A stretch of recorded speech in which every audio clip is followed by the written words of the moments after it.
jangan lupa subscribe.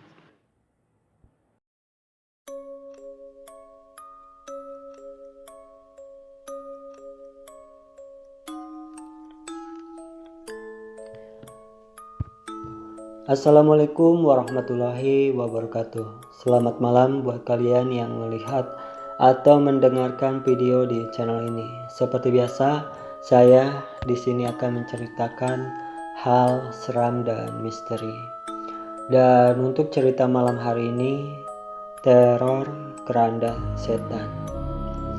Cerita ini sebenarnya adalah pengalaman dari ibu saya saat melahirkan saya di RS Immanuel Bandung, Kamis 20 Juli tahun 2000, jam 14.35. Proses persalinan berlangsung lancar pada hari itu juga. Baru saja terlahir seorang bayi perempuan yang sehat dan lucu. Ya, itulah saya.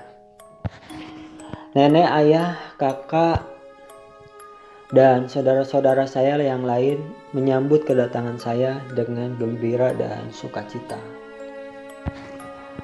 Singkat cerita, malam pun datang. Ibu saya masih menginap di rumah sakit karena kondisinya yang belum stabil. Ibu saya tidur di sebuah kamar di rumah sakit itu, ditemani seorang pembantu yang tidur di atas sofa yang terletak di sebelah kasur ibu. Sedangkan saya tidur di kamar bayi yang terpisah jauh dari kamar ibu saya. Waktu sudah menunjukkan pukul 10 malam. Pembantu yang menemani ibu sudah tertidur pulas di atas sofa. Namun ibu saya belum juga bisa tertidur. Perasaan gelisah terus menghantui pikiran beliau. Ibu mencemaskan saya yang tidur di kamar bayi yang letaknya lumayan jauh dari kamarnya. Di saat kegelisahan sedang menghantui pikiran ibu saya, tiba-tiba saja perhatiannya terpecah karena mendengar suara yang sangat gaduh dari luar kamar. Suara yang sangat mengganggu pada saat itu. Suaranya terdengar seperti ada keranda yang sedang didorong dengan kencangnya, seperti ada yang baru saja meninggal dunia pada malam hari itu.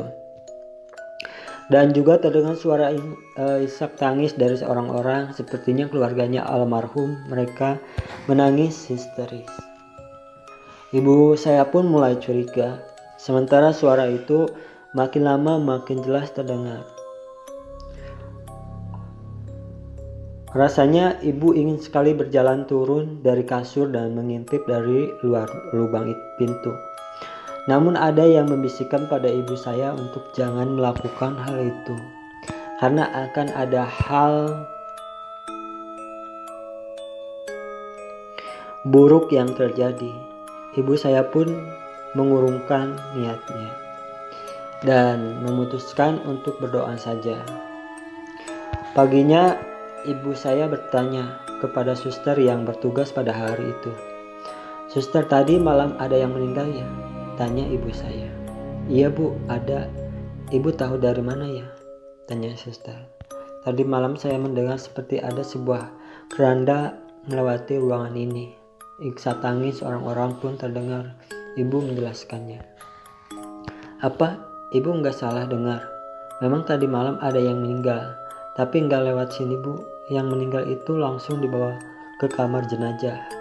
Yang juga tidak melewati ruangan ini bu," jelas suster itu. Ibu saya pun terdiam mendengarnya. Singkat cerita, malam keduanya suara keranda itu terdengar lagi. Namun kali ini lebih menakutkan. Perlahan-lahan suara roda keranda yang terdengar seolah mendekati ke arah pintu kamar ibu itu terdengar sangat jelas. Ibu saya merasakan ketakutan, tubuhnya menggigil hebat. Jam sudah menunjukkan pukul 00.30. Situasi di rumah sakit sangat sepi dan senyap. Tiba-tiba di luar ruangan, tepat di depan pintu, terdengar suara tertawa cekikikan perempuan. Mau tak mau ibuku kembali dihantui perasaan takut yang menjadi-jadi.